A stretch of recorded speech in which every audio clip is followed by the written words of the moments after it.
السلام عليكم ورحمة الله وبركاته. عاملين ايه يا حبايبي؟ شايفين الكيكة القمر دي وجمالها ولا ريحتها وطعمها حكاية؟ ولو الكيكة مش بتظبط معاكي ان شاء الله بالطريقة دي هتطلع معاكي مظبوطة وهشة، مش مكتومة بقى ولا معجنة ولا اي حاجة بإذن الله. تعالى اقولك انا عملت ايه. جبت بولة، حطيت فيها 3 كوبايات من الدقيق، نخلاهم كويس جدا.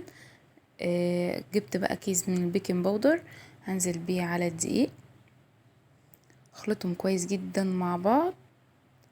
وتأكدي يعني خطوة مهمة ان تتأكدي ان البيكنج باودر اختلط كويس مع الدقيق. كده انا خلصت المواد الجافة بتاعتي، هركنهم بقى على جنب لحد ما اعمل الخليط السائل بتاع الكيكة. هجيب شفشق الخلاط، ومعايا 3 بيضات هنزل بيهم في الخلاط بتاعي، ونص معلقة نص معلقة من الفانيليا السايلة او كيس فانيليا او كيس فانيليا، كوباية وربع من السكر. وهبدأ اخلطهم كويس قوي وابدأ اخلطهم كويس في الخلاط لحد ما يعملوا الفوم الابيض. وكوبايه اللي تعايري بيها الدقيق، تعايري بيها السكر، تعايري بيها كل المقدار بتاعك.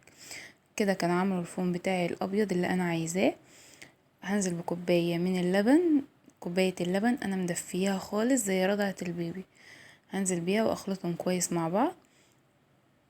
هنزل بقى بكوباية من الزيت وبرضو اخلطهم مع بعض. كده الخليط بتاع الكيكة بقى جاهز معايا. هجيب الدقيق وانزل عليه بالخليط. هبدأ بقى ان انا اقلب الدقيق بتاعي مع الخليط السائل دوت في اتجاه واحد، ما بقعدش يمين وشمال، لا، في اتجاه واحد عشان تطلع الكيكة بتاعتك مظبوطة. تعملي بقى خلصت انا بقى الخليط بتاعي، قسمته على جزئين.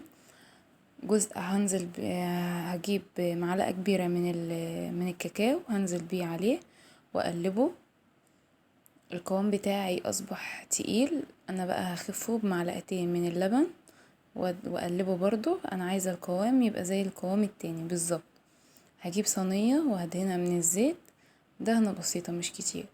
هبدأ بقى انزل بجزء من الخليط الابيض على جزء من الخليط البني بالشكل دوت. وتحاولي تظبطي ايديكي في الكمية. خلص بقى بقية الكمية واوريها لكم. خلصت بقى بقية الكمية بتاعتي بالشكل اللي انتوا شايفينه دوت. عايزين تسووها على كده تمام، عايزين بقى تعملوا لها شكل وتطلع معاكوا بالشكل اللي انا هوريهولكوا دوت تمام برضو.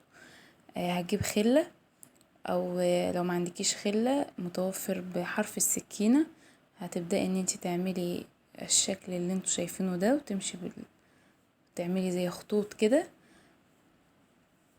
تطلع معاكي زي الخلية كده، تبقى شكلها جميل جدا. هدخلها بقى الفرن تستوي على درجة حرارة 180. هتطلع معايا بالشكل اللي انتوا شايفينه دوت. خدت معايا بس بالظبط نص ساعة، كانت طالعة معايا بالجمال ده.